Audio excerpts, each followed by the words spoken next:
Okay, सो आज हम जो है वो चैप्टर 2 स्टार्ट करेंगे, that is hydrogen in second year chemistry.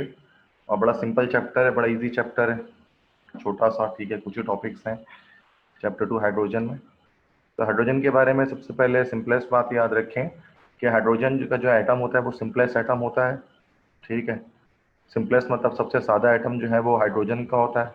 इसमें सिर्फ एक प्रोटॉन होता है और एक इलेक्ट्रॉन होता है, न्यूट्रॉन नहीं होता। जबकि कुछ स्टूडेंट जो है वो हाइड्रोजन को स्मॉलेस्ट एटम कहते हैं।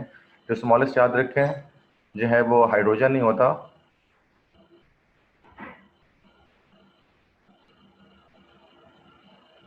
हीलियम होता है स्मॉलेस्ट। क्योंकि हीलियम के पास 2 इलेक्ट्रॉन्स होते हैं तो वो ज़्यादा उसका शेल श्रिंक होता है, ठीक है। तो हाइड्रोजन 2 वर्ड से निकला, हाइड्रोजन, हाइड्रोजन मीन्स वाटर और जन मतलब प्रोड्यूसर, वाटर प्रोड्यूसिंग गैस है, दैट्स व्हाई हाइड्रोजन कहते हैं। डिस्कवर किया था इसको हेनरी कैवेंडिश, कैवेंडिश नाम के साइंटिस्ट ने। और जिंक कोच ने जो है वो HCl से रिएक्शन करवाया था, तो ZnCl2 बना था और साथ में हाइड्रोजन गैस लिबरेशन हुई थी, ठीक है। और हाइड्रोजन गैस के बारे में ये भी याद रखें कि ये मोस्ट अबंडेंट एलिमेंट है यूनिवर्स में। इस यूनिवर्स में सबसे ज़्यादा जो एलिमेंट पाया जाता है दैट इज हाइड्रोजन, ठीक है। नेक्स्ट, अगर हम आए तो हाइड्रोजन गैस की प्रिपरेशन, तो हाइड्रोजन गैस को इन जो है वो 6 तरह से प्रिपेयर किया जाता है इंडस्ट्रीज के अंदर। Steam Coke process, steam hydrocarbon process, steam methanol process, thermal decomposition of hydrocarbon, thermal decomposition of ammonia और इलेक्ट्रोलिसिस ऑफ वाटर। इनमें से फर्स्ट हमारे पास जो प्रोसेस होता है पहला, that is steam Coke process. Steam Coke process में क्या होता है कि स्टीम के साथ कोक का रिएक्शन होता है, ठीक है। ये यहाँ पर कार्बन है दैट इज कोक, और ये यहाँ पर H2O है दैट इज स्टीम। तो जब स्टीम का कोक के साथ रिएक्शन होता है तो सिंगल डिस्प्लेसमेंट होता है, CO बनता है और साथ में हाइड्रोजन गैस बनता है। ये कार्बन मोनोऑक्साइड और हाइड्रोजन गैस का जो कलेक्शन है, ये जो कॉम्बिनेशन ये कहलाता है वाटर गैस। हाई टेम्परेचर पर रिएक्शन होता है। अब चूंकि वाटर गैस में से कार्बन मोनोऑक्साइड और हाइड्रोजन, चूंकि ये दोनों ही लाइटर देन एयर है, हवा से हल्के होते हैं तो ऊपर रहते हैं, तो इनको सेपरेट करने के लिए हमारे पास 2 मेथड्स होते हैं। वाटर गैस में से हाइड्रोजन को सेपरेट करने के लिए 2 मेथड्स होते हैं, एक लिक्विफिकेशन होता है और ऑक्सीडेशन होता है। आप जानते हैं एयर का जो एवरेज मॉलिक्यूलर वेट होता है वो 29 AMU होता है, ठीक है। जबकि ये 28 है और ये 2 AMU है, तो इसका मतलब ये कि दोनों ही जो है वो गैसेस हवा से हल्की हैं, और जो गैसेस हवा से हल्की होती हैं वो ऊपर रहती हैं, ठीक है। तो एक तरीका लिक्विफिकेशन है सेपरेट करने का। लिक्विफिकेशन में क्या करते हैं, वाटर गैस को -200 डिग्री सेंटीग्रेड तक कूल करते हैं, ठंडा करते हैं। तो जब -200 तक जब उसको कूल करते हैं तो इस टेम्परेचर पे क्या होता है कि कार्बन मोनोऑक्साइड, जिसका लिक्विफिकेशन पॉइंट होता है -196 डिग्री सेंटीग्रेड, ये लिक्विफाई हो जाता है और सेटल डाउन नीचे बैठ जाते हैं लिक्विड स्टेट में। जबकि हाइड्रोजन गैस लिक्विफाई होता है -252 डिग्री सेंटीग्रेड पे, तो वो ऊपर ही रहता है। तो क्या हम टेम्परेचर को इतना ज़्यादा ठंडा करें -200 तक। थोड़ा सा 1% जो CO रह जाता है, जिसको हम ट्रेसेस कहते हैं कार्बन डाइऑक्साइड गैस के, उसको रिमूव करने के लिए हम क्या करते हैं कि शावरिंग कर देते हैं एक्वस सोडियम हाइड्रोक्साइड के। जब सोडियम हाइड्रोक्साइड जो 1% बचे हुए CO के साथ रिएक्शन करता है तो वो एडिशन रिएक्शन से बनाता है सोडियम फॉर्मेट, और ये सोडियम फॉर्मेट भी क्या होता है, लिक्विड स्टेट में होता है, तो वो भी शटल डाउन हो जाता है, ठीक है। इस तरह से हम हाइड्रोजन गैस को सेपरेट कर लेते हैं वाटर गैस में से। दूसरा हमारे पास जो प्रोसेस होता है ऑक्सीडेशन, जिसको हम कहते हैं, बोश मेथड जिसको हम कहते हैं। Bosch is the name of scientist जिसके नाम पर ये है, ठीक है। तो इस प्रोसेस में, बोश प्रोसेस में क्या होता है ऑक्सीडेशन में, तो ऑक्सीडेशन से मुराद आप जानते हैं एडिशन ऑफ ऑक्सीजन। ऑक्सीजन को ऐड करना ऑक्सीडेशन कहलाता है। तो हम यहाँ पर क्या करते हैं कि कार्बन के वाटर गैस के अंदर more amount of steam pass करते हैं एट हाई टेम्परेचर, लेट से 500 डिग्री सेंटीग्रेड पर। हम यहाँ पर more amount of steam pass करते हैं in the presence of a catalyst Fe2O3। तो होता क्या है कि ये CO ऑक्सीडाइज हो जाता है, इसकी ऑक्सीडेशन होती है, इसमें एक ऑक्सीजन ऐड होकर बना लेते हैं CO2, और उसके साथ हाइड्रोजन गैस अलग हो जाती है। तो इसका एक हो, या वाटर का एक हो जाकर यहाँ इसके साथ अटैच हो जाता है, तो CO2 बन जाता है, और बाकी हाइड्रोजन गैस सेपरेट हो जाती है। अब चूंकि कार्बन डाइऑक्साइड गैस का मॉलिक्यूलर वेट 44 AMU होता है, तो वो हैवियर देन एयर है, वो नीचे आ जाता है, जबकि हाइड्रोजन गैस ऊपर से सेपरेट हो जाती है। तो ये मैंने आपको बताया पहला प्रोसेस, स्टीम को प्रोसेस से किस तरह से हाइड्रोजन गैस को बनाया जाता है। तो पहले डायरेक्ट तो हाइड्रोजन गैस नहीं बनता, बल्कि पहले वाटर गैस बनता है इसमें। फिर वाटर गैस को इन दो में से किसी एक मेथड से हम सेपरेट आउट कर लेते हैं। नेक्स्ट स्टीम हाइड्रोकार्बन प्रोसेस में स्टीम का रिएक्शन किसी हाइड्रोकार्बन से होगा, जैसे कि मीथेन से हो गया, तो यहाँ से फिर डबल डिस्प्लेसमेंट हो जाएगी, तो क्या बन जाएगा CO और H2। ये मिक्सर फिर से आपके पास जो बना दैट इज वाटर गैस। तो यहाँ से हम अगेन लिक्विफिकेशन या ऑक्सीडेशन दोनों में से किसी एक मेथड से हाइड्रोजन गैस को सेपरेट आउट कर लेंगे। ठीक है। Next is steam methanol process. Steam के साथ मिथानॉल का रिएक्शन, मिथानॉल मतलब मिथाइल अल्कोहल। ठीक है, तो ये आपके पास स्टीम है, ये आपका मिथानॉल है। ठीक है, इन दोनों का रिएक्शन साथ में होगा। तो देखो यहाँ पर कार्बन जो है वो दो ऑक्सीजन से मिलेगा, एक ऑक्सीजन यहाँ पर, एक ऑक्सीजन यहाँ पर, तो CO2 बन जाएगा, और हाइड्रोजन जब साथ में जुड़ेंगे तो H2 गैस बन के ये अलग हो जाएंगे। ठीक है, तो यहाँ पर आपको सेपरेशन करने की जरूरत नहीं है, क्योंकि ऑलरेडी जो है वो ये वाटर गैस नहीं है बल्कि कार्बन डाइऑक्साइड और हाइड्रोजन गैस का मिक्सचर है। तो CO2 तो आप जानते हैं कि वो ऊपर ही रहेगा, हाइड्रोजन गैस सेटल डाउन हो जाएगी। ठीक है, नेक्स्ट इसके बाद हमारे पास है थर्मल डिकम्पोजिशन हाइड्रोकार्बन की। ठीक है, तो थर्मल डिकम्पोजिशन किसे कहते हैं कि डिकम्पोजिशन मतलब तो होता है कंपाउंड का उसके एलिमेंट्स में ब्रेक हो जाना, that is called decomposition. Addition का रिवर्स होता है ये। और थर्मल डिकम्पोजिशन में मुराद ये कि हीट देनी पड़ती है उसके अंदर। ठीक है, लेट से आप कोई भी हाइड्रोकार्बन ले लें, मीथेन ले लें, जब उसको आप हीट दोगे in the absence of oxygen तो क्या होगा, ये बीच से ब्रेक हो जाएगा, तो कार्बन अलग हो जाएगा, हाइड्रोजन गैस अलग हो जाएगी। तो इस तरह से कार्बन तो यहाँ पर कोक बनेगा। ठीक है, जो कि सॉलिड होता है, तो ये नीचे ही रहेगा, जबकि हाइड्रोजन गैस जो गैस बनेगी तो वो ऊपर से हम उसको सेपरेट आउट कर लेंगे। सही है। नेक्स्ट हमारे पास होता है थर्मल डिकम्पोजिशन अमोनिया की। सेम वही है कि अमोनिया को आप हीट करेंगे in the absence of oxygen तो नाइट्रोजन गैस अलग हो जाएगी, हाइड्रोजन गैस सेपरेट हो जाएगी। ठीक है, तो हाइड्रोजन गैस यहाँ से भी मिल जाएगी आपको। छठा जो प्रोसेस हमारे पास होता है इसको हम लोग कहते हैं इलेक्ट्रोलिसिस ऑफ वाटर। और इस वाले प्रोसेस में क्या होता है कि हमें जो हाइड्रोजन गैस मिलती है वो प्योरेस्ट स्टेट में मिलती है। ठीक है, इस प्रोसेस के अंदर हमारे पास जो हाइड्रोजन गैस आती है it exist in the purest state. ठीक है, सबसे खालिस हालत में यहाँ पर हमारे पास हाइड्रोजन गैस आ रही होती है।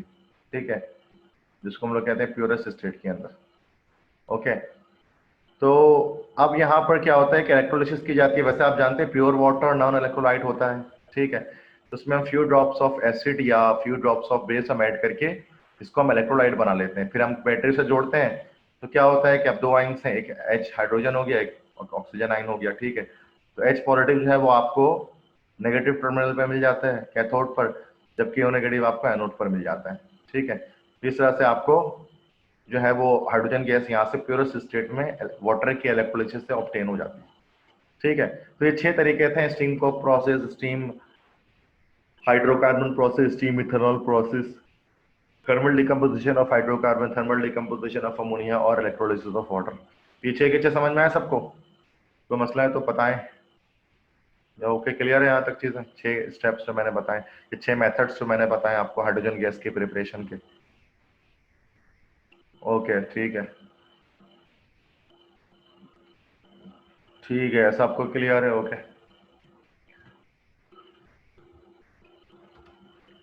नेक्स्ट है हमारे पास जो पोजीशन ऑफ हाइड्रोजन का प्रोडक्ट टेबल पर। तो क्या आप जानते हैं कि हाइड्रोजन गैस जो है वो 1 है, 4 है, 7 है, तीनों ग्रुप में रखा सकते हैं अपने प्रॉपर्टीज के लिहाज से। तो सिमिलैरिटीज और डिसिमिलैरिटीज यहाँ पर हम चेक करते हैं कि Q1A ग्रुप में आ सकता है और Q1A ग्रुप में नहीं आ सकता है। तो 1A में इसलिए आ सकता है कि general valence shell configuration hydrogen की भी NS1 होती है, और 1A ग्रुप के भी सारे एलिमेंट की general valence shell electronic configuration NS1 ही होती है। हाइड्रोजन की +1 वैलेंसी होती है, अल्कली मेटल्स की भी +1 वैलेंसी होती है। हाइड्रोजन के लास्ट शेल में एक इलेक्ट्रॉन होता है, अल्कली मेटल्स के लास्ट शेल में भी एक इलेक्ट्रॉन होता है। इन तमाम वजूहात की बिना पर हाइड्रोजन 1A ग्रुप में आ सकता है। क्यों नहीं आ सकता? तो पहली बात तो हाइड्रोजन एक गैस है, बाकी सारे के सारे जो है वो अल्कली मेटल सॉलिड होते हैं, हाइड्रोजन एक नॉन मेटल है, और सारे के सारे 1A ग्रुप के एलिमेंट्स मेटल होते हैं। ठीक है, नेक्स्ट 4A में क्यों आ सकता है? तो पहली बात तो वेरिएबल वैलेंसी की वजह से। जैसे कि आप जानते हैं कार्बन की वेरिएबल वैलेंसी होती है +4 -4, बिल्कुल हाइड्रोजन की भी वेरिएबल वैलेंसी होती है, +1 -1 दोनों होती है। उसके अलावा हाफ फील्ड ऑर्बिट होता है। जैसे आप जानते हैं 4A ग्रुप के एलिमेंट्स में ऑर्बिट हाफ फील्ड होता है, 8 में से 4 इलेक्ट्रॉन होते हैं, और हाइड्रोजन का ऑर्बिट भी हाफ फील्ड होता है कि उसमें टोटल फर्स्ट शेल में 2 इलेक्ट्रॉन होने चाहिए, उसमें से 1 होता है। ठीक है, उसके अलावा थर्मोडायनेमिक प्रॉपर्टीज जैसे कि atomic electron affinity, ionization energy की वैल्यू भी हाइड्रोजन गैस की कार्बन फैमिली की तरह होती है। तो इन 3 वजूहात की बिना पर ये 4A ग्रुप में आ सकता है। क्यों नहीं आ सकता? कि पहली बात तो हाइड्रोजन एक गैस है, बाकी 4A ग्रुप में सारे सॉलिड हैं। हाइड्रोजन मोनोवैलेंट स्टेट, हाइड्रोजन जो है वो मोनोवैलेंट होता है, मतलब इसकी वैलेंसी +1 होती है, 1 में होती है, जबकि 4A ग्रुप के एलिमेंट्स की वैलेंसी टेट्रावैलेंट होते हैं, +- 4 में होती है। हाइड्रोजन एक एस ब्लॉक एलिमेंट है, जबकि कार्बन फैमिली के जो एलिमेंट्स होते हैं वो पी ब्लॉक एलिमेंट्स हैं, उनमें वैलेंस इलेक्ट्रॉन पी ऑर्बिटल में एंटर करता है। ये जिन तमाम वजूहात की बिना पर ये 4a में नहीं आ सकता। अब 7a में क्यों आ सकता है हैलोजेंस के साथ? पहली बात, हाइड्रोजन एक नॉन मेटल है, हैलोजेंस में सारे नॉन मेटल है। हाइड्रोजन की वैलेंसी -1 भी होती है और हैलोजेंस भी -1 होते हैं। हाइड्रोजन डायटोमिक होता है H2 की सूरत में, और हैलोजेंस भी डायटोमिक होते हैं F2Cl2Br2I2। हाइड्रोजन एक गैस है और बाकी हैलोजेंस भी जो है वो गैसेस नेचर रखते हैं, ठीक है। बाकी डिसिमिलरिटी क्या है हैलोजेंस के साथ? कि हाइड्रोजन एस ब्लॉक एलिमेंट है, जबकि हैलोजेंस सारे पी ब्लॉक एलिमेंट है। हाइड्रोजन की वैलेंसी +1 होती है, जबकि जो 7a ग्रुप के एलिमेंट्स हैं उनकी वैलेंसी -1 होती है, ठीक है। तो ये तमाम रीजंस हैं कि तो अभी हमने यहाँ पे डिस्कस किया कि हाइड्रोजन गैस की पोजीशन कंट्रोवर्शियल है 1a में, 4a में और 7a में। तीनों के साथ ही सिमिलैरिटीज भी हैं और तीनों के साथ डिसिमिलैरिटीज भी हैं। ये समझ में आ गया सबको, ये वाला topic position of hydrogen in periodic table का? इसमें कोई मसला, कोई इशू, ये सब क्लियर है?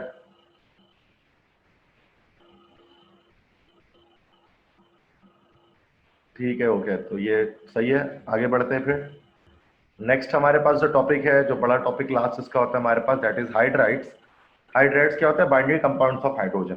जैसे binding compounds of oxygen oxides कहलाते हैं, बिल्कुल वैसे ही हाइड्रोजन के बाइंडिंग कंपाउंड्स हाइड्राइड्स कहलाते हैं, ठीक है।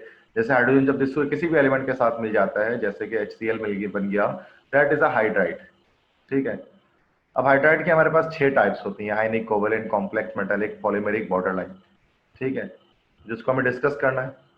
तो सबसे पहले तो हमारे पास आयनिक हाइड्राइड्स हैं, जिनको हम ट्रू हाइड्राइड्स भी कहते हैं और इनको हम सलाइन हाइड्राइड्स भी कहते हैं, ठीक है।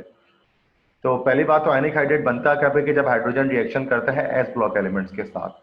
एस ब्लॉक से मुराद के अल्कली मेटल्स के साथ रिएक्शन कर जाए या अल्कली अर्थ मेटल्स के साथ कर जाए। एस ब्लॉक एलिमेंट्स के साथ जब भी हाइड्रोजन रिएक्शन करता है आयनिक हाइड्राइड्स बनता है, ठीक है। लेकिन 2a ग्रुप के 2 एलिमेंट्स ऐसे हैं जो कि आयनिक हाइड्राइड्स नहीं बनाते, बल्कि अपना पॉलीमेरिक हाइड्राइड्स बनाते हैं। उनमें से एक है बेरिलियम और दूसरा है मैग्नीशियम। इन दो के अलावा बाकी जितने भी एलिमेंट्स होते हैं वो सारे के सारे क्या बनाते हैं भाई? आयनिक हाइड्राइड्स बनाते हैं। जस्ट थोड़ा जूम कर दूं। अच्छा, इसको जूम कर दूं, कैसे करूं देखता हूं। ये रहा, ओके, ठीक है भैया निकुल हसन, ओके। तो एस ब्लॉक एलिमेंट्स में याद रखें कि बेरिलियम और मैग्नीशियम ये दो एलिमेंट जो है वो नहीं बनाते, बाकी 2a ग्रुप के सारे बाकी बनेंगे, तो सारे जो है आपके आयनिक हाइड्राइड्स की फॉर्मेशन करते हैं। सेकंड पॉइंट है कि आयनिक हाइड्राइड इनको क्यों कहते हैं? बिकॉज इसमें आयनिक बॉन्डिंग होती है, मतलब इलेक्ट्रॉन्स की ट्रांसफॉर्मेशन होती है कि मेटल्स जो है वो इलेक्ट्रॉन को लॉस करते हैं और हाइड्रोजन उस इलेक्ट्रॉन को गेन कर लेता है। तो हाइड्रोजन यहाँ पर एक इलेक्ट्रॉन रिसीव करता है मेटल से, इसके लिए हाइड्रोजन की -1 वैलेंसी होती है और -1 वैलेंसी की वजह से ही जो है ट्रू हाइड्राइड्स कहलाते हैं। क्योंकि हाइड्राइड्स ये जब IDE का वर्ड आखिर में आ रहा होता है ना किसी भी फॉर्मूले के, उसका मतलब कि उसकी वैलेंसी नेगेटिव में है। केमिस्ट्री के रूल के मुताबिक ऐसा ही होता है कि जिस भी फॉर्मूले के एंड में IDE आ रहा है तो उसका मतलब तो नेगेटिव वैलेंसी वाली कोई चीज है। तो इस वजह से हमको ट्रू हाइड्राइड कहते हैं, चूंकि हाइड्रोजन इसमें -1 वैलेंसी में होता है। इनकी प्रॉपर्टी चूंकि आयनिक बॉन्ड बना रहे हैं तो सॉल्ट लाइक प्रॉपर्टी होती है, इसी वजह से इनको सलाइन हाइड्राइड्स भी कहा जाता है। बनते कैसे भाई? ये डायरेक्ट एडिशन कर दें हाइड्रोजन गैस ब्लॉक एलिमेंट के साथ, आयनिक हाइड्राइड बन जाएगा। जैसे लिथियम हाइड्रोजन का रिएक्शन किया LiH बन गया, कैल्शियम हाइड्रोजन का रिएक्शन किया CH2 बन गया। ये दोनों आपके पास एग्जांपल्स हैं आयनिक हाइड्राइड्स की। जनरल फॉर्मूला क्या होता है आयनिक हाइड्राइड का? MH और MH2। MH alkali metal hydrides के लिए और MH2 अल्किल नट मेटल हाइड्राइड्स के लिए, जो कि आप जानते हैं वैलेंसी इंटरचेंज हो जाती है, ठीक है। और जब आयनिक हाइड्राइड रिएक्शन करते हैं वाटर के साथ, चाहे एसिड्स के साथ, अल्कोहल के साथ, तीनों सूरतों में वो हाइड्रोजन गैस लिबरेट करते हैं। जैसे NaH के यहाँ वाटर से रिएक्शन कराया तो इधर पर क्या होगा कि NaOH बन जाएगा, सोडियम हाइड्रोक्साइड, और हाइड्रोजन गैस लिबरेट हो जाएगी। इस तरह से कैल्शियम CH2 की जब बात करें, इसको भी जब पानी से रिएक्शन कराएंगे तो बेस और बन जाएगा और साथ में हाइड्रोजन गैस बन जाएगा, ठीक है। वाटर इसमें रिएक्शन को मैकेनिज्म समझने के लिए वाटर को H+ और OH- में हम इसको ब्रेक कर देंगे, ठीक है। अब चूंकि वाटर में ऐड करने पर बेस बन रहा है ये, तो हम ये कहते हैं कि आयनिक हाइड्राइड जो है वो बेसिक इन नेचर होते हैं, ठीक है। ठीक है, वाटर में ऐड करने पर बेस बनाते हैं। इस तरह से एसिड के साथ रिएक्शन करते हैं तो उस सूरत में भी आप देख सकते हैं हाइड्रोजन गैस लिबरेट हो रही है। और अगर हम इसका रिएक्शन अल्कोहल के साथ करा दें जैसे CH3OH, और आप जानते हैं कि अल्कोहल का नेचर जो है वो कैसा होता है कि वो बजाय कहते हैं कि वो नेचर उसका एसिडिक होता है। ठीक है, मतलब बेसिक नेचर होने के बजाय उसका एसिडिक नेचर हो रहा होता है। ठीक है, तो यहाँ पर आपका जो है वो H+ हो रहा होता है। ठीक है, बाकी ये पूरा माइनस हो रहा होता है।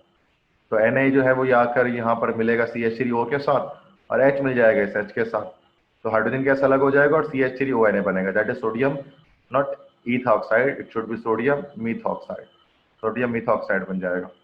इस तरह यहाँ पर कैल्शियम ईथॉक्साइड बन जाएगा अगर हम यहाँ पर रिएक्शन जो है वो कैल्शियम हाइड्राइड के साथ करा लें। तो यहाँ पर मैंने आपको सिंपल इन रिएक्शंस में ये बात बताई कि कोई भी आयनिक हाइड्राइड ले लो, चाहे वो अल्कली मेटल हाइड्राइड हो, चाहे वो अल्कीन अर्थ मेटल हाइड्राइड हो, अगर वो वाटर से रिएक्शन करे या चाहे वो एसिड से रिएक्शन करे या चाहे वो किसी अल्कोहल से रिएक्शन करे, तीनों सूरतों में वो हाइड्रोजन गैस को लिबरेट करता है। और यहाँ ये भी पता है मैंने आपको कि आयनिक हाइड्राइड बेसिक नेचर के होते हैं। अच्छा, नेक्स्ट चीज के आयनिक हाइड्राइड जो है वो अल्कली मेटल हाइड्राइड जो है वो ज्यादा रिएक्टिव होते हैं अल्कीन अर्थ मेटल हाइड्राइड से, मतलब NH ज्यादा रिएक्टिव होगा CH2 से।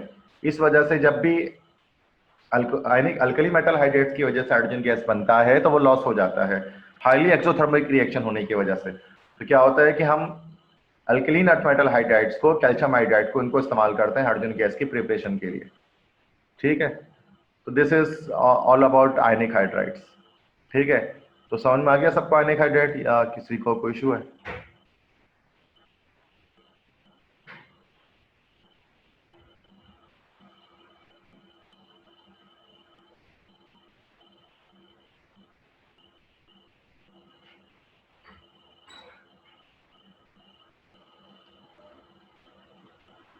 ठीक है, आयनिक हाइड्राइड समझ में आया सबको?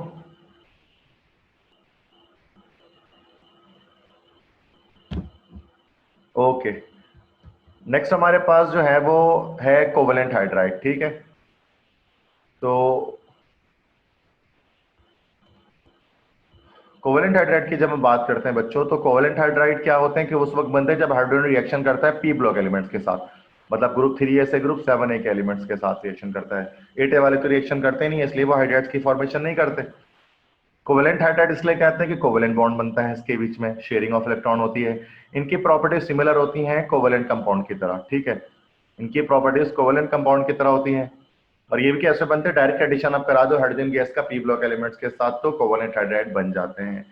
जैसे यहाँ पर 5 ग्रुप 3a ग्रुप का एलिमेंट लो बी बोरॉन के साथ तो BH3 बन गया बोरॉन हाइड्राइड, 4a ग्रुप का कार्बन ले लिया तो मीथेन बन गया, इस तरह 5 ग्रुप का नाइट्रोजन ले लिया तो अमोनिया बन गया, इस तरह से 5 ग्रुप का ही फॉस्फोरस ले लिया तो फॉस्फीन बन गया, इस तरह ऑक्सीजन ले लिया तो वाटर बन गया, सल्फर ले लिया तो हाइड्रोजन सल्फाइड बन गया, 7 ग्रुप का क्लोरीन ले लिया तो HCl बन गया। These all are the examples of covalent hydride. अब इसके अंदर नेचर याद रख लीजिए कि 3a ग्रुप के और 4a ग्रुप के जो हाइड्राइड्स होते हैं ना वो न्यूट्रल नेचर के होते हैं, 5a ग्रुप के जो हाइड्राइड्स होते हैं वो बेसिक नेचर के होते हैं, और 6 और 7a ग्रुप के जो हाइड्राइड्स होते हैं वो एसिडिक होते हैं। और एसिडिक प्रॉपर्टी टॉप से बॉटम तक जाते हुए क्या होती है, इंक्रीज होती है, बढ़ती है। ठीक है, इसलिए वाटर जो है वो बहुत कम एसिडिक होता है बनिस्बत H2S के। ठीक है, तो पहली बात तो नेचर इसको समझ लें कि कौन से न्यूट्रल है, कौन से बेसिक है और कौन से एसिडिक है। नेक्स्ट ये भी याद रख ले कि कौन से जो है हाइड्राइड्स इलेक्ट्रॉन डेफिशिएंट हैं, कौन से इलेक्ट्रॉन एफिशिएंट हैं और कौन से इलेक्ट्रॉन पेरेसाइज हैं। इलेक्ट्रॉन डेफिशिएंट मतलब जिसमें इलेक्ट्रॉन की कमी हो, ऐसे हाइड्राइड्स। इलेक्ट्रॉन एफिशिएंट मतलब जिसमें इलेक्ट्रॉन की ज्यादती हो। इलेक्ट्रॉन पेरेसाइज मतलब जिसमें इलेक्ट्रॉन ऑक्टेट जिसमें एटम का ऑक्टेट कंप्लीट हो। अब यहाँ बोरॉन BH3 के जब हम स्ट्रक्चर को जब हम देखेंगे तो हमें पता है कि उसमें उसके स्ट्रक्चर में बोरॉन के अंदर जो है वो लास्ट सेल में 6 इलेक्ट्रॉन आ जाएंगे। ठीक है, उसका मतलब इसको 2 इलेक्ट्रॉन की नीड है, तो ये इलेक्ट्रॉन डेफिशिएंट हाइड्राइड है। अब यहाँ पे मीथेन के स्ट्रक्चर बनाओगे तो उसमें कार्बन के लास्ट सेल में 8 इलेक्ट्रॉन आ रहे होंगे, तो ये इलेक्ट्रॉन पेरेसाइज है, इसमें ठीक ठीक इलेक्ट्रॉन लगा है। अमोनिया का जब स्ट्रक्चर बनाएंगे तो यहाँ पर आपको नाइट्रोजन के पास एक लोन पेयर ऑफ इलेक्ट्रॉन मिलेगा एक्स्ट्रा, इसका मतलब इसके पास इलेक्ट्रॉन ज्यादा हुए हैं, तो इसके लिए इलेक्ट्रॉन एफिशिएंट है। याद रखिएगा कि जब ऑक्टेट फुली कंप्लीट अगर है तो प्रेसाइज है, अगर ऑक्टेट कंप्लीट नहीं हो रहा तो इलेक्ट्रॉन डेफिशिएंट है, और अगर लोन पेयर ऑफ इलेक्ट्रॉन मौजूद है तो इलेक्ट्रॉन एफिशिएंट होगा। जैसे यहाँ वाटर जब बनता है तो आपको पता है ना कि वाटर में ऑक्सीजन पर 2 लोन पेयर ऑफ इलेक्ट्रॉन होते हैं, ये भी इलेक्ट्रॉन एफिशिएंट हो गया। तो HCl के अंदर HCl बनता है तो 3 इलेक्ट्रॉन पेयर होते हैं, तो ये भी इलेक्ट्रॉन एफिशिएंट हो गया। ठीक है, तो यहाँ पर मैंने आपको बताया अबाउट कोवेलेंट हाइड्राइड्स। तो समझ में आया सबको ये कोवेलेंट हाइड्राइड? कुछ पूछना है तो पूछ लें। ओके डन है भाई, ये कोवेलेंट हाइड्राइड सबको समझ में आ गया जो जो बातें मैंने यहाँ पर बताई हैं।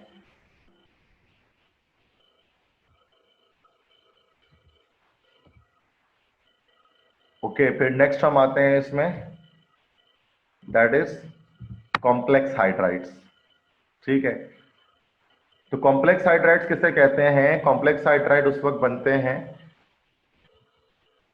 जब 2 हाइड्राइड्स का साथ में रिएक्शन होता है। अल्कली मेटल हाइड्राइड्स का रिएक्शन होगा unstable covalent hydride of group 3 है, सच एज BH3 और AlH3। तो कॉम्प्लेक्स हाइड्राइड तब बनता है जब 2 तरह के हाइड्राइड्स का साथ में रिएक्शन हो जाता है। पहली बात तो अल्कली मेटल हाइड्राइड्स, मतलब वो आयनिक हाइड्राइड जो ग्रुप 1 एक एलिमेंट से बनता है, अल्कली मेटल हाइड्राइड्स। और दूसरा unstable covalent hydrides. Unstable covalent hydride में कौन से हाइड्राइड्स आ जाएंगे? जैसे BH3 आ गया या AlH3 आ गया।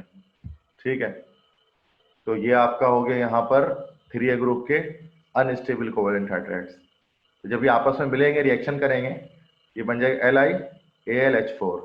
ये जो बना आपने यहाँ पर, ये कोवेलेंट हाइड्राइड बना, वो सॉरी कॉम्प्लेक्स हाइड्राइड बना। कॉम्प्लेक्स हाइड्राइड क्यों कहते हैं? क्योंकि उसमें तीनों तरह के बॉन्ड मौजूद होते हैं, ऑल 3 टाइप्स ऑफ बॉन्ड इसमें मौजूद होते हैं। और इनका जनरल फॉर्मूला क्या होता है? AbH4 होता है। ठीक है, ए से मुराद कोई भी मोनोवेलेंट पॉजिटिव आयन है, बी जो है वो ट्राइवेलेंट +3 मतलब जो 3 ग्रुप से आ रहा है, और H। AbH4 के लास्ट इसका फॉर्मूला होता है। व्हाइट क्रिस्टलाइन सॉलिड होते हैं ये, और जब ये पानी से रिएक्शन करते हैं तो हाइड्रोजन गैस प्रोड्यूस करते हैं। ठीक है, जैसे कि यहाँ पर वाटर है ना, वाटर को हमने HOH में ब्रेक कर दिया। ठीक है, तो वाटर को हमने HOH में ब्रेक किया, तो यहाँ पर Na जो है वो OH से रिएक्शन कर गया, क्योंकि B भी OH से रिएक्शन कर गया, और हाइड्रोजन ने हाइड्रोजन से रिएक्शन किया, तो सूरत में NaOH बना, BOH2 बना, 3 सॉरी, बोरिक एसिड बनेगा BOH3 और साथ में हाइड्रोजन गैस। तो आप देख सकते हैं कि इसको पानी में डालने पर भी आयनिक हाइड्राइड की तरह हमें जो है वो हाइड्रोजन गैस लिबरेट हो रही है। तो समझ में आया सबको कॉम्प्लेक्स हाइड्राइड? ओके डन है। थर्ड टाइप ऑफ हाइड्राइड समझ में आया सबको, कॉम्प्लेक्स हाइड्राइड किसे कहते हैं?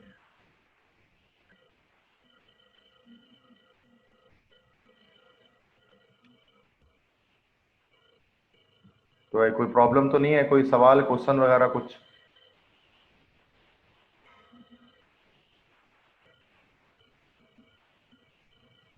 Do you have any question?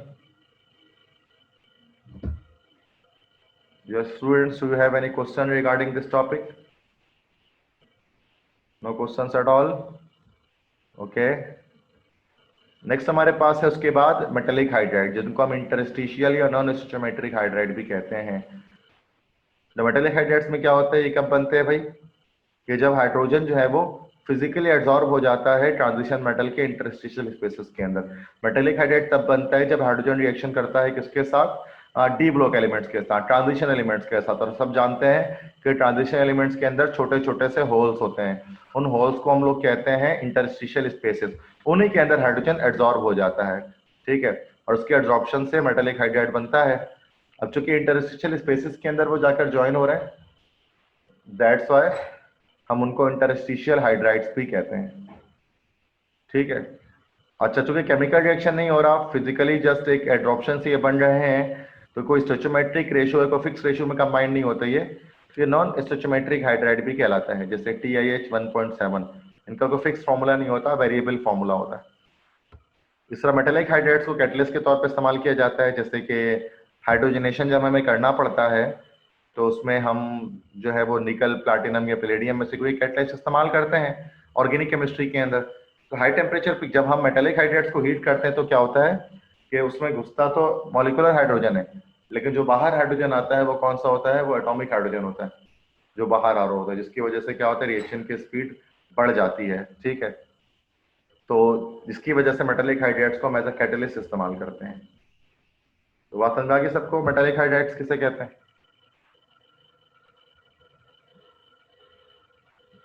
तो ये सारी चीजें जो पॉइंट जो स्लाइड में लिखे हैं वो चीजें समझ में आ रही हैं सारी?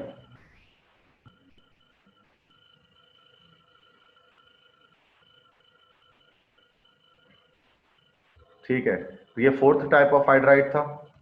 फिफ्थ हाइड्राइड हमारे पास होता है जिसको हम लोग पॉलीमेरिक हाइड्राइड कहते हैं। ये पॉलीमर के सूरत में होता है और ये कब बनता है कि जब हाइड्रोजन रिएक्शन करता है बेरिलियम और मैग्नीशियम से। मैंने आपको बताया था 2A ग्रुप के दो एलिमेंट आयनिक हाइड्राइड नहीं बनाते, तो ये पॉलीमेरिक हाइड्राइड बनाते हैं। क्यों बनाते हैं पॉलीमेरिक हाइड्राइड? इस पॉइंट में मैंने लिखा है कि स्मॉलर एटॉमिक रेडियस होता है, स्मॉलर साइज होता है एटम का, जिसकी वजह से इलेक्ट्रॉन लॉस नहीं कर पाते हैं और आयनिक बॉन्ड के बजाय कोवेलेंट बॉन्ड की फॉर्मेशन करते हैं। इस तरह से BeH2 और MgH2 के बहुत सारे मोनोमर्स मिलकर पॉलीमर की फॉर्मेशन करते हैं। तो उनकी प्रॉपर्टी आयनिक और कोवेलेंट हाइड्राइड्स के इंटरमीडिएट में, उसके बीच में होती हैं। मतलब आयनिक जैसे हार्ड सॉलिड्स होते हैं, कोवेलेंट ज्यादातर गैसेस होते हैं या लिक्विड्स होते हैं, तो ये असल में सॉफ्ट सॉलिड जैसे होते हैं। इनकी प्रॉपर्टी जो है वो आयनिक और कोवेलेंट हाइड्राइड के इन बिटवीन होती है, इंटरमीडिएट होती है। BeH2 इसकी एक एग्जाम्पल और एक MgH2 हो जाएगी, और ये इसके पॉलीमर्स बनते हैं। समझ में आ गया सबको ये पॉलीमेरिक हाइड्राइड? ठीक है, ये फिफ्थ सही क्लियर है। पांचवा टाइप पॉलीमेरिक हाइड्राइड। ओके, उसके बाद हमारे पास सिक्स टाइप होता है जिसको हम लोग कहते हैं बॉर्डर लाइन हाइड्राइड। ठीक है, बॉर्डर लाइन हाइड्राइड कब बनता है कि जब वो ये हाइड्रोजन रिएक्शन करता है किन एलिमेंट से, उन एलिमेंट से जो डी, तो जैसे आप periodic टेबल में जब आप देखते हैं तो this is the D block, ये डी ब्लॉक है, और डी ब्लॉक के बिल्कुल साथ जो है वो अटैचमेंट किसकी होती है? पी ब्लॉक की अटैचमेंट होती है। ठीक है, तो डी और पी ब्लॉक के बॉर्डर के जो एलिमेंट्स होते हैं, जैसे यहाँ पर आपको ग्रुप 1B 2B मिलता है और यहाँ पर ग्रुप आपको 3A मिलता है, तो 1B 2B और 3A ग्रुप के एलिमेंट्स जब रिएक्शन करते हैं, 3A ग्रुप के कुछ एलिमेंट जैसे कि इंडियम और थेलियम, जब ये रिएक्शन करते हैं तो इनके जो है वो रिएक्शन करने से बॉर्डर लाइन हाइड्राइड्स की फॉर्मेशन होती है। ठीक है, तो फिर इन दैट केस के वो बॉर्डर लाइन हाइड्राइड्स बनाते हैं। सही है, तो बॉर्डर लाइन इसलिए कहते हैं क्योंकि ये उन एलिमेंट से बन रहा है जो पी और डी ब्लॉक के बॉर्डर में मौजूद है। ठीक है, तो इनकी प्रॉपर्टीज क्या होती हैं? अब ये मेटेलिक हाइड्राइड्स होते हैं, ये कोवेलेंट हाइड्राइड्स होते हैं, तो ये चूंकि इनके बॉर्डर में है तो इनकी प्रॉपर्टी मेटेलिक और कोवेलेंट हाइड्राइड की इन बिटवीन होती है, जिससे कॉपर हाइड्राइड, इंडियम हाइड्राइड या जिंक हाइड्राइड एक्सेट्रा। सही है, तो समझ में आ गए? छठा टॉपिक था, ये सारे हाइड्राइड्स हो गए क्लियर? कोई प्रॉब्लम इसमें? तो ionic, covalent, complex, polymeric, metallic, border line सब समझ में आ गए? ओके,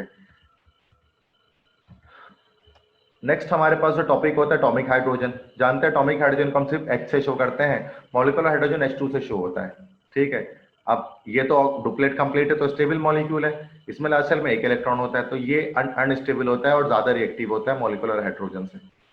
जब हम मॉलिक्यूलर हाइड्रोजन को 104 किलो कैलोरी पर मोल हीट एनर्जी प्रोवाइड करते हैं, तो दो हाइड्रोजन के बीच में जो कोवेलेंट बॉन्ड होता है वो ब्रेक हो जाता है। ये बॉन्ड एनर्जी जब हम इसको देते हैं तो ब्रेक होकर एटॉमिक हाइड्रोजन की फॉर्मेशन होती है। एटॉमिक हाइड्रोजन को सबसे ज्यादा इस्तेमाल कहाँ किया जाता है? एटॉमिक हाइड्रोजन टॉर्च बनाने के लिए इस्तेमाल करते हैं, जो वेल्डिंग में इस्तेमाल किया जाता है। क्योंकि एटॉमिक हाइड्रोजन टॉर्च का जो टेम्परेचर होता है वो 3000 से 4000 डिग्री सेंटीग्रेड तक रीच कर जाता है, जो लगभग तमाम ही मेटल्स को मेल्ट करने के लिए काफी होता है।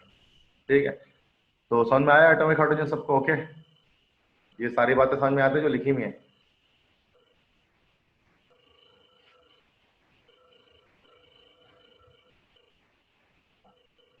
ठीक है, तो एटॉमिक हाइड्रोजन के बाद नेक्स्ट हमारे पास जो है वो नेसेंट हाइड्रोजन है। एटॉमिक हाइड्रोजन और नेसेंट हाइड्रोजन में फर्क ये है कि नेसेंट हाइड्रोजन को हम डिनोट करते हैं ब्रैकेट, लार्ज ब्रैकेट के अंदर H लगाकर शो करते हैं। ठीक है, तो जब किसी रिएक्शन के दौरान हाइड्रोजन पैदा हो रहा होता है, नेसेंट क्या मतलब ऐसे होते हैं बच्चा, या नेसेंट या कहते हैं ना नौजायदा, न्यूली बॉर्न, तो newly born hydrogen nascent hydrogen कहलाता है। जब किसी रिएक्शन के दौरान हाइड्रोजन गैस बनता है तो वो नेसेंट हाइड्रोजन होता है। मिसाल के तौर पे ये कैवेंडिश रिएक्शन में आपको शो कर रहा हूँ, इस रिएक्शन के जरिए हेनरी कैवेंडिश ने हाइड्रोजन गैस को डिस्कवर किया था। तो जब जिंक का रिएक्शन HCl से होगा तो ZnCl2 बनेगा और हाइड्रोजन गैस सेपरेट हो जाएगा। तो शुरू में जो हाइड्रोजन गैस निकलेगा वो नेसेंट हाइड्रोजन होगा, जो हाईली रिएक्टिव होगा, ज्यादा रिएक्शन करेगा बनिस्बत मॉलिक्यूलर हाइड्रोजन के, तो it is called nascent hydrogen. Last हमारे पास जो टॉपिक है that is isotopes of hydrogen. अच्छा, आइसोटोप्स के लिए थोड़ी सी और चीजें समझ लें कि आइसोटोप्स, आइसोटोन और आइसोबार में क्या फर्क होता है। आइसोटोप्स क्या होते हैं ये तो आप जानते हैं कि सेम एटॉमिक नंबर होगा, डिफरेंट एटॉमिक मास होगा, तो उसको हम आइसोटोप्स कह रहे होते हैं। आइसोबार किसे कहते हैं? सेम एटॉमिक मास होगा लेकिन डिफरेंट एटॉमिक नंबर होगा। तो उसको हम कहते हैं आइसोबार, ठीक है।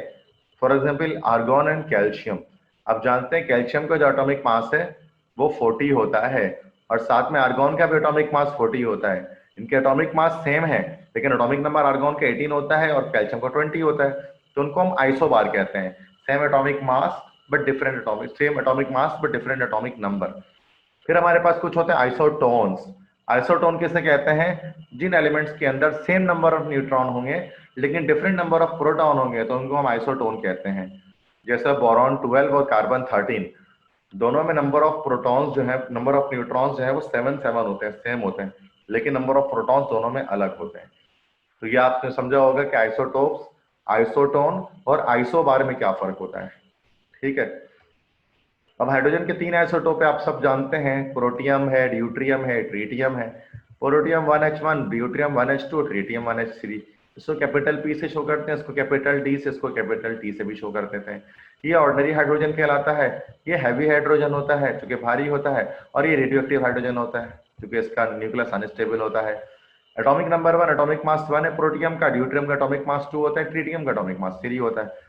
प्रोटियम में एक भी न्यूट्रॉन नहीं होता, ड्यूट्रियम में एक न्यूट्रॉन होता है, ट्रीटियम में 2 न्यूट्रॉन्स होते हैं। प्रोटियम 99.98% तक दुनिया में पाया जाता है अकरेंस उसकी, जबकि ड्यूट्रियम जो है वो 0.0156% दुनिया में पाया जाता है इसकी अकरेंस है।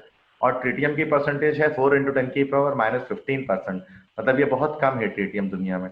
और चूंकि ये रेडियो एक्टिव है तो इसकी हाफ लाइफ भी होगी, तो इसकी जो हाफ लाइफ की वैल्यू है ट्रीटियम के लिए वो 12.5 ईयर्स की है, 12.5 साल में इसकी हाफ लाइफ पूरी हो जाती है, ठीक है।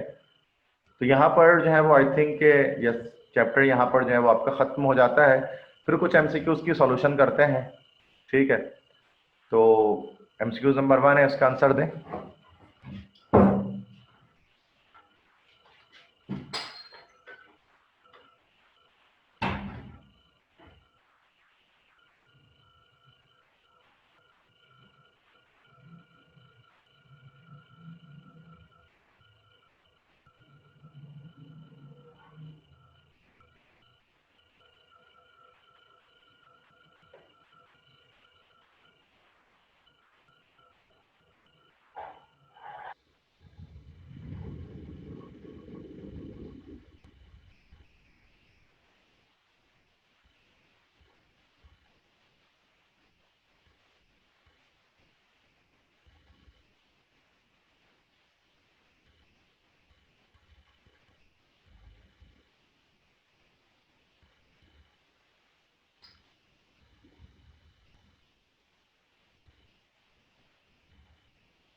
यस, फर्स्ट का आंसर आपका हो गया यहाँ पर। अच्छा, बिस्मा शहजाद का एक सवाल है, पहले वो देख लें। ये यहाँ पर एक मिसनोमर का वर्ड लगा हुआ है। मिसनोमर क्या मतलब होता है? गलतुल आम, मतलब कोई गलत नाम अगर मशहूर हो जाए किसी चीज का तो उसको मिसनोमर कहते हैं। जैसे चैप्टर 3 में हमने पढ़ा था एक्सरे, कि एक्सरे को एक्सरे बोलना उसका मिसनोमर, उसका गलत नाम है, क्योंकि एक्सरे उस वक्त तक उसको बोला जाता था जब वो अननोन रेज थे। लेकिन रोएंटगेन जो साइंटिस्ट था उसने उसकी अननोन जो है वो उसके बारे में, नेचर के बारे में एक्सप्लेन कर दिया था, तो उसका नाम चेंज होकर एक्सरे का रोएंटगेन रेज हो गया था। बट उसको आज भी एक्सरे बोला जाता है, तो वो उसका मिसनोमर है, मतलब गलत नाम जो कि मशहूर है। बिल्कुल वैसे ही ड्यूट्रियम हैवी हाइड्रोजन बोला जाता है, लेकिन हैवी हाइड्रोजन जो है इससे ज्यादा हैवी जो है वो ट्रीटियम है, क्योंकि इसका एटॉमिक मास 3 है। तो इसको हैवी बोलना एक गलत नाम है, दैट इज मिसनोमर है, ठीक है। क्योंकि इससे ज्यादा हैवी ट्रीटियम है, इसको ज्यादा हैवी बोलना चाहिए, हैवी बोलना चाहिए। समझ गया इसको? Yes Bisma Shahzad, okay. I think now your point is clear.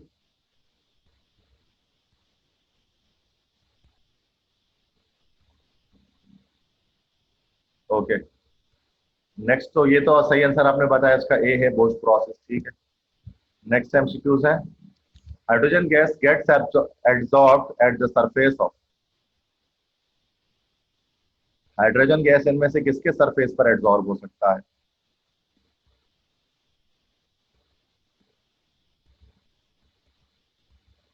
Yes, D platinum and nickel, because दोनों ट्रांजिशन एलिमेंट्स हैं। नेक्स्ट, D2O का इस्तेमाल कहाँ किया जाता है? D2O is heavy water, deuterium oxide. ये किसको इस्तेमाल किस जगह करते हैं? Do you know? Yes, very good, nuclear technology में इस्तेमाल करते हैं। एज अ न्यूट्रॉन मॉडरेटर इसको इस्तेमाल किया जाता है। हाइड्रोजन की इलेक्ट्रोनेगेटिविटी कितनी होती है?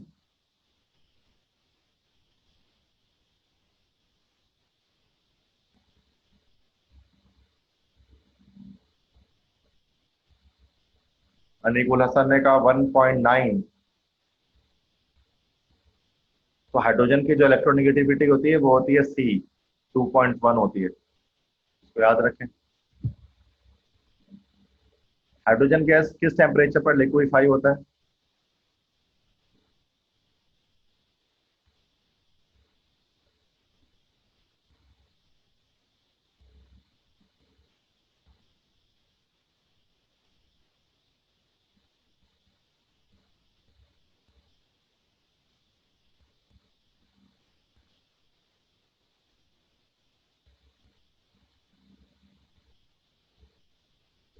असल में असल में इन चारों में से किसी में भी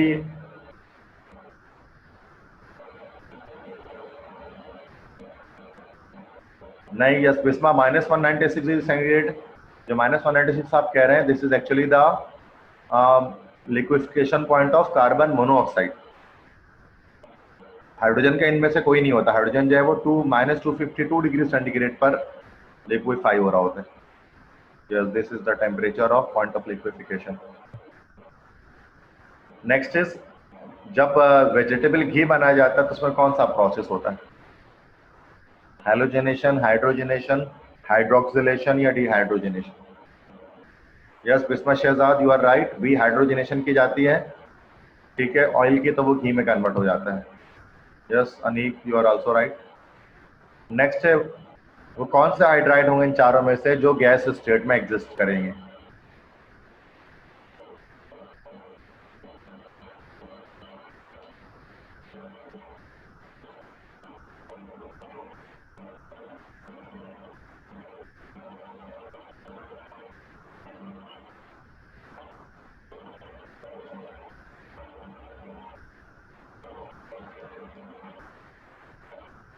निकुल हसन कह रहे हैं क्या? Complex hydride.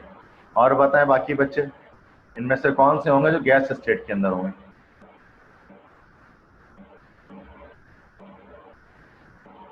Yes Bisma Shahzad, you are right, B covalent. क्योंकि मैंने बताया ना, कोवेलेंट कंपाउंड से ही होता है जो कि लिक्विड्स और गैसेस होते हैं। बाकी सारे हाइड्राइड सॉलिड हैं, सिर्फ कोवेलेंट है जो कि गैस या लिक्विड स्टेट में होगा। नेक्स्ट है, हाइड्रोजन गैस को बनाया जा सकता है अगर इनमें से कोई कौन सा मेटल पानी में डालेंगे कि हाइड्रोजन गैस फौरन से लिबरेट हो जाएगा?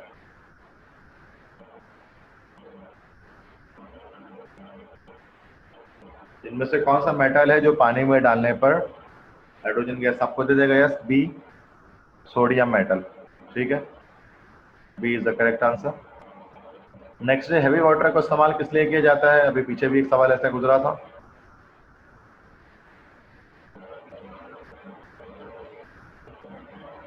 Yes Anikul Hasan, you are right, neutron moderator के तौर पर इस्तेमाल करते हैं, न्यूट्रॉन की स्पीड को स्लो डाउन करने के लिए। सही। 10 है कि इनमें से कौन सा स्टेटमेंट है जो कि गलत, जो एप्लीकेबल होता है हाइड्रोजन पे? मतलब ट्रू स्टेटमेंट बताएं जो करेक्ट स्टेटमेंट है।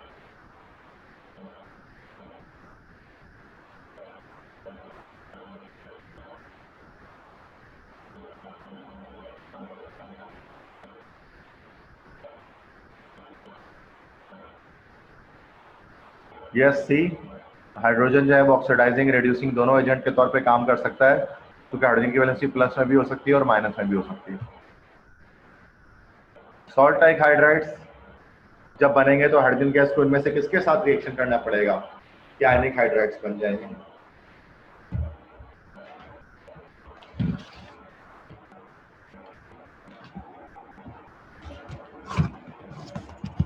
यस, बिस्मा शहजाद ने ठीक कहा है, B, elements with low electronegativity. देखो ट्रांजिशन से तो बनेगा ही नहीं, ट्रांजिशन से तो मेटलिक हाइड्राइड बनेगा, और एलिमेंट्स विथ हाई इलेक्ट्रोनेगेटिविटी आपके नॉन मेटल्स होते हैं, तो ये भी नहीं। तो जिनकी लो इलेक्ट्रोनेगेटिव होती है वो एलिमेंट्स मेटल कहलाते हैं, तो उनके साथ जब हाइड्रोजन रिएक्शन करेगा तो सॉल्ट लाइक हाइड्राइड की फॉर्मेशन करेगा। And this is all about chapter 2, that is hydrogen. ठीक है, तो समझ में आ गया सबको कंप्लीट चैप्टर ओवरऑल? जो कुछ मैंने बताई आपको, काफ़ी सारी बातें बताई हैं स्पीडी मैनर में।